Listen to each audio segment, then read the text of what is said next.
Thank you for coming to hear the Dhamma. I would like today to speak a little bit more about compassion. We've been looking at the Eightfold Path through Joseph Goldstein's book on mindfulness and referring also to the Eight Mindful Steps of Happiness by Bhante Gunaratana.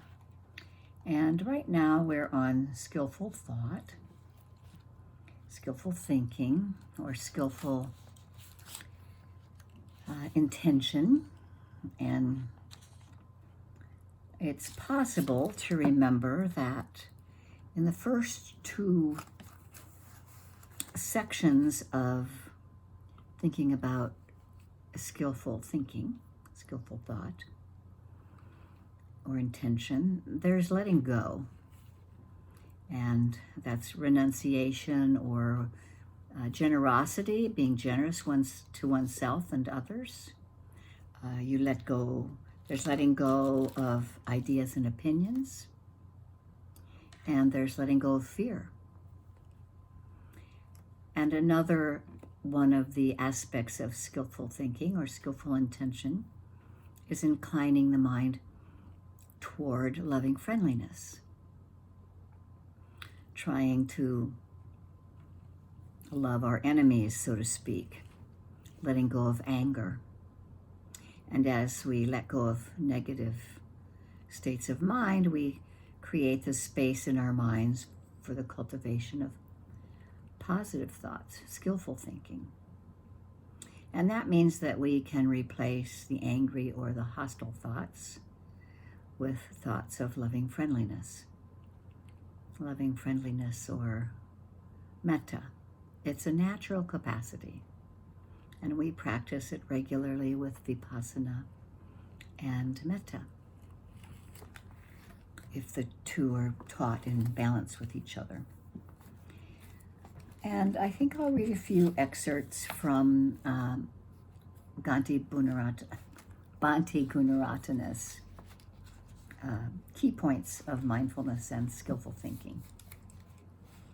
So as we're discovering walking the Buddhist path to happiness requires practicing each of the 8 steps.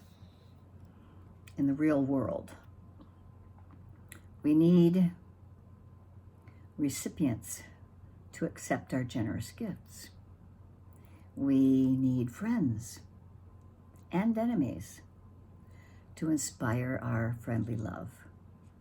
We need suffering beings to develop our compassion. And human society provides perfect testing ground for these key points of skillful thinking. When we develop skillful understanding, the first noble truth, skillful thinking flows naturally. Thinking can make us happy, or it can make us miserable. And the Buddha pointed us toward 3 skillful thoughts: letting go, or generosity in the highest sense, loving friendliness, and compassion. So if we begin our practice with generosity, one of the easy ways is letting go of material things. We can give to our local homeless shelter. We can go through our clothing and give some to our friends or our relatives.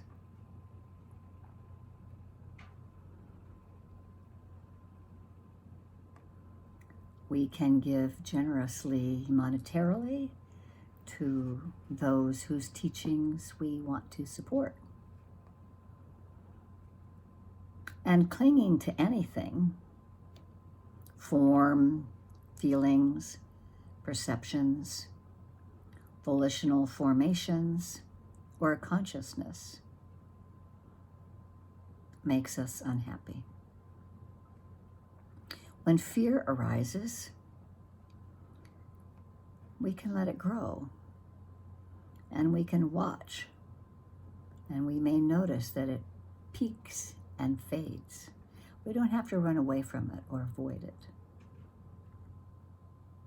and loving friendliness, there's a sense of interconnectedness with all beings and a sincere wish for those beings to be happy. It really has far-reaching effects. Our anger will ultimately hurt us more than the person that we're angry with. So we take action to overcome our anger.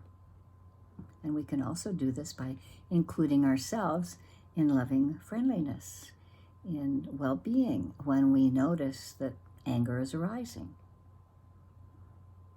Mindfulness can help us minimize and eventually eliminate our anger.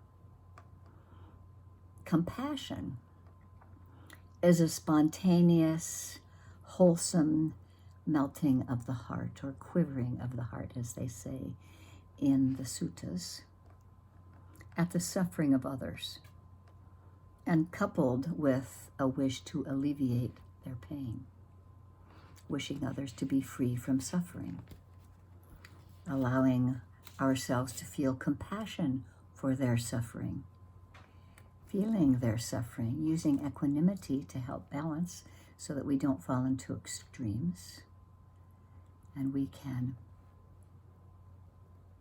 be with another person's suffering without falling into it, and wish them to be free from their pain. And so developing compassion for ourselves, our parents, our children, our partner, helps us relax and soften our hearts. When negative thoughts arise, particularly during meditation, they may go away if we merely pay attention to their passing nature. And then if we have a negative train of thought and it persists despite our best efforts, that's the signal to sometimes explore it more thoroughly, to develop insights into the habits of our lives. Reflecting on unwholesome thoughts is also a critical part of the meditation practice. So we can reflect on those unwholesome thoughts. And that actually can gladden the mind. So practicing skillful thinking on our meditation cushion can help us check our fear and our anger and our craving in everyday life. And beginning by bringing loving kindness to the fore can help develop compassion. Compassion falls easefully, develops out of mindfulness. And so I hope you can find some way of bringing both loving kindness to yourself, wishing to be at ease, and move it toward others, toward a close friend, a neutral person, a teacher, even a difficult person, loving our enemies, so to speak. Sometimes we wonder how we can extend the feeling of loving kindness toward someone or someone that we dislike. And we wonder, how can we say sincerely, may my enemies be well and happy and peaceful. May no difficulties or problems come to them. This arises out of mistaken thinking. A person whose mind is filled with problems may behave in a way that offends or harms us, and we call that person an enemy. It's rather harsh in these terms, but that's how it was viewed in the teachings. But in actuality, there is no such person as an enemy. it is the person's negative states of mind that's causing us problems. Mindfulness shows us that states of mind are not permanent. They're temporary and correctable and adjustable. So in practical terms, the best thing I can do to assure my own peace and happiness is to help others, and in this case, the difficult person or the enemies even, to overcome their problems. If all my enemies were free of pain, dissatisfaction, affliction, paranoia, tension, anxiety, they wouldn't have any reason to be my enemies. Once free of negativity, an enemy is just like anybody else, a wonderful human being. Granted, it's difficult to think of an enemy that way. But it is ourselves that is causing the discomfort in the mind. We can learn to be loving and have thoughts of well-being, friendliness to anyone, our parents, our teachers, our relatives and friends, unfriendly people, indifferent people, people who cause us problems. We don't have to know or be close to people to practice loving friendliness towards them. In fact, sometimes it's easier not to know people, because if we don't know them, we can treat all people alike. We can look at the many, many beings in the universe as if they were specks of light in space and wish them all to be happy and at peace. Though merely wishing may not make this so, cultivating the hope that others might enjoy loving friendliness is a skillful thought that fills our own minds with contentment and joy. So we are inclining our mind away from unskillful thoughts, those that might create ill will, and we're leaning toward skillful thoughts. The Buddha realized as he was sitting, he likes making lists and dividing things in categories. And so in skillful intention or right thought, he said, I'm going to separate my thoughts into two piles, unskillful and skillful. And so as we sit, we can notice with mindfulness at the fore and awareness present,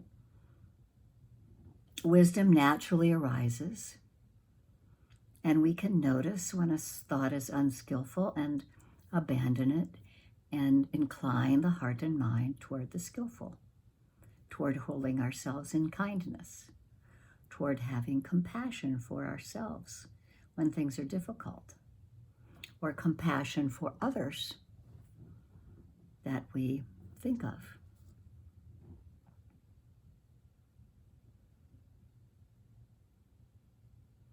And so as we do this, sometimes we have a lot of thinking around something that might be difficult or challenging, in which case we can turn the attention toward that, and with compassion and kindness, hold ourselves gently.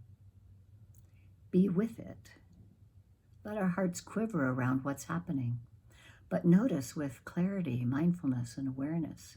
Wisdom arises and can see clearly that this is causing us suffering, that it's impermanent, it arises and passes. And if we grasp onto it or cling to it, we cause ourselves discomfort. And so we use these teachings of the Eightfold Noble Path, in this case of right intention or skillful thought, to let go of unskillful thinking. Generosity is letting go. We can let go of opinions, of fear. We can bring loving friendliness, kindness to ourselves. Embrace anger or fear that may be arising and notice it with clarity as it passes.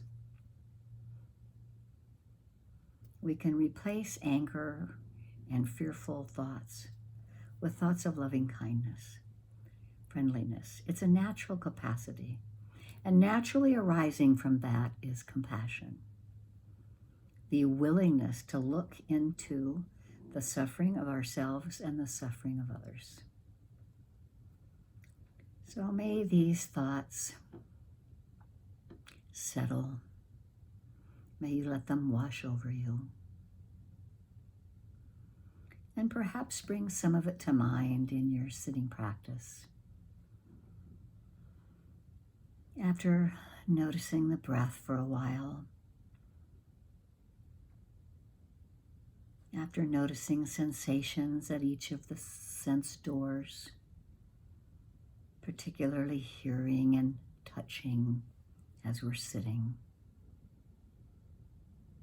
opening the heart and mind to what arises in the present moment with mindfulness and awareness. Wisdom naturally arises, and we'll see what is skillful and what is unskillful. But don't be hard on yourself. Just hold yourself kindly and gladden the mind when you notice these things, because it's a moment of awakening, a moment of awareness. And those are good to remember. Remembering our good deeds is a very useful practice. So let's sit for a moment, taking a few breaths and letting words just settle down.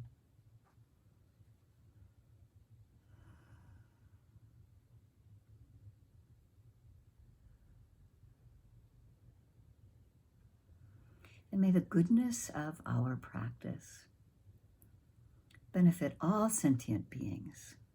May all beings be free from harm, safe and protected, and have ease in their lives.